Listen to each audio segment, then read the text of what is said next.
let's go ahead and dive in here. So let's start with the why. I always like to start with why. I think that's the best place to go. And so what are peptides and why are peptides? What are they?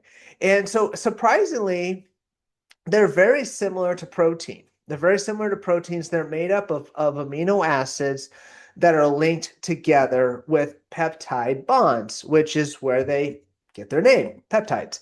Now, they are different than proteins, however, because they are a much smaller structure. So, like a regular protein has nine essential amino acids and many amino acids linked together. And so it's very complex and very large. And the body uses it for, and I've talked at length about protein to repair tissue is one of the main things that proteins do. But this is more amino acids. And so amino acids are the building blocks to protein. There's nine essential amino acids. So these are isolated amino acids that are bonded together with proteins or with peptides.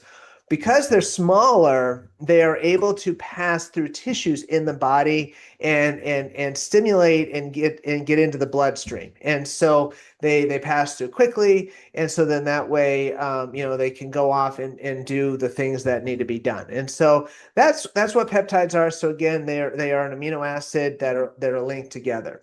So what exactly do peptides do, or what are the benefits of them? So this is a very, very large category. If you go and you look and say like peptides, it's not just one thing. I mean, there is a litany of things that peptides do. Different types of peptides. I mean, I'm not going to cover all the different types of them. There's a lot of different names for them.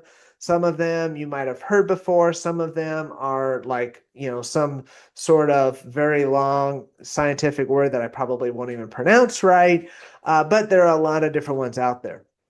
But they do a lot of different things. And again, it's based on the structure. It's based on the molecular structure as far as what the actual end result of these things do. There is not a one size fits all or one thing does everything. It's very specific.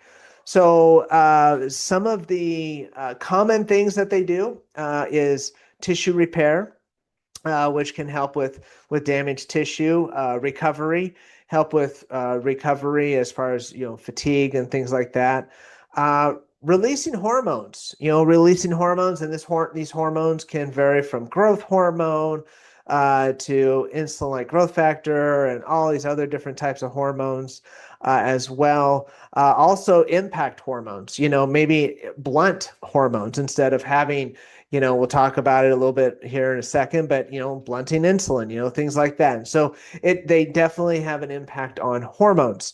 I mentioned recovery, but then also inflammation. And so, if somebody has an injury or maybe they just have chronic inflammation, can help with that.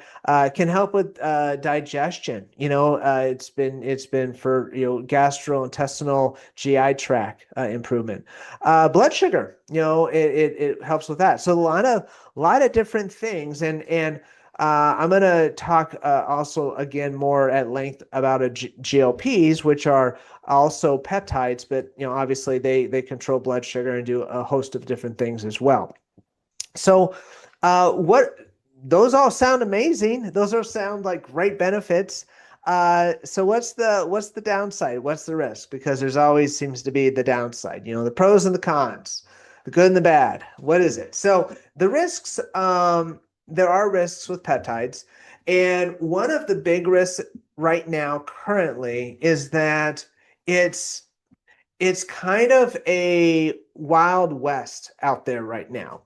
There are some peptides that are very heavily regulated in research, like GLPs, for example, insulin, things of that nature. However, there are a lot of, I don't know, just call it mom and pop operations that are throwing together formulas and say, no, here's a peptide, go use it, go buy it. And they're not very regulated.